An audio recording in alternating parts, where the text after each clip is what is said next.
Hey Joy family, coming to you with another broker update today. Got a couple of good things for you. First thing I want to do is welcome some of our new folks. We've got Logan Labonte and Todd Baldwin who have recently joined.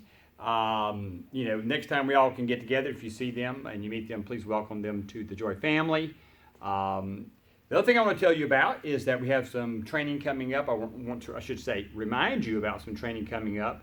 Tomorrow at 9:30, our social media team is going to be talking about how to use Breakthrough Broker to post to your social media account things like your listings, etc. So they're going to kind of go through a step-by-step on those items. So please come by tomorrow at 9:30.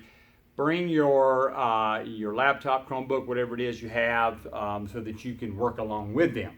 I think that would be very useful.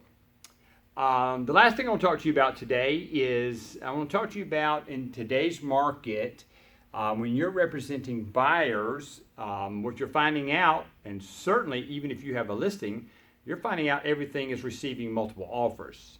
So let's talk about from the buyer side how you might win the multiple offer sort of game there. And I'm going to give you a couple of ideas that you can talk to your buyers about and potentially use to be the one who gets selected among all the other maybe dozen other offers. So a couple things, some of these you know of, and some of these you talk about a lot, but I think I have a few new ones for you. The first thing I'll tell you is when I'm working with a buyer, I always tell them this, to say, if you want the property, I tell them, go get the property. Make a decent offer.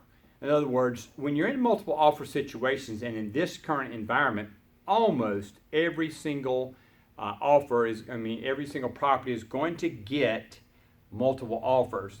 You don't have room to negotiate. So don't try to go in a little bit low to negotiate high. That's not going to happen. I tell people, if you want the property, put in a nice aggressive offer. At least at asking price, if not a little bit above. So tell them, go get it. All right, so that's the first thing, is tell them to go get the property if they want to. Another thing people can do, which you can do to make your offer a whole lot better perhaps than others, and that is remove some of the contingencies. Essentially what we say, make a clean offer. So you can get rid of some of the contingencies and maybe that'll make your offer stand out as well. Okay, another thing you can do is you can kind of use the earnest money, the escrow money, to sort of manipulate where your offer falls among the others. If all offers are generally going to be right around the same price, well, the one with the highest earnest money in it might be the one that wins. So it's not a bad way to come out on top, is to simply offer a fairly sizable earnest money for the property, and that might get you in first place. Another method that is absolutely works, and I'm telling you, it is funny how this works.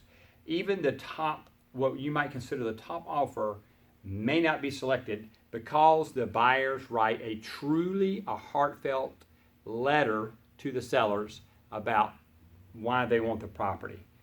I cannot tell you the number of times that has worked. It is absolutely amazing. So you can always have your buyers write a letter to the seller, and that might actually sway their position or the seller's choice in some cases. But I've got two more here that are unusual that you might use. And one of our agents have used this before. I know that for a fact. And I know other ones that I've talked to them about it. And the first one is you can offer to pay the seller's closing costs. That way the seller gets completely out of the transaction with, I say completely, but perhaps with less money coming out of their pocket. More money in their pocket. So that's not a bad way to do that. So you can certainly consider doing that. Now here's another one that is again kind of unusual, but it might be useful, and that is you make more than one offer at a time. So if you know it's going to be a multiple offer situation, maybe you make two offers. Maybe one is higher in the price, but has some terms in there that are very favorable to your buyer. And maybe the other one is right at, maybe at the listing price or something like that, or slightly over, but it's a little cleaner and leans a little bit more toward towards the seller. And that way, you essentially kind of get a negotiation there without actually negotiating. Then you're part of the mix in multiple ways for the seller to look at you. So so that's another thing that you can certainly do. The big thing though, I want to make sure you know, if you do these and these sort of hidden ones, like you're going to pay the seller's closing costs, make sure when you send that offer over to the listing agent that you call their attention to that.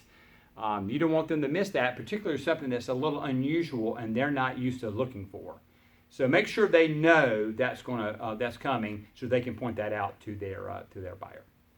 I hope that was useful information there, and I will come back to you with another broker update in the future. Thank you.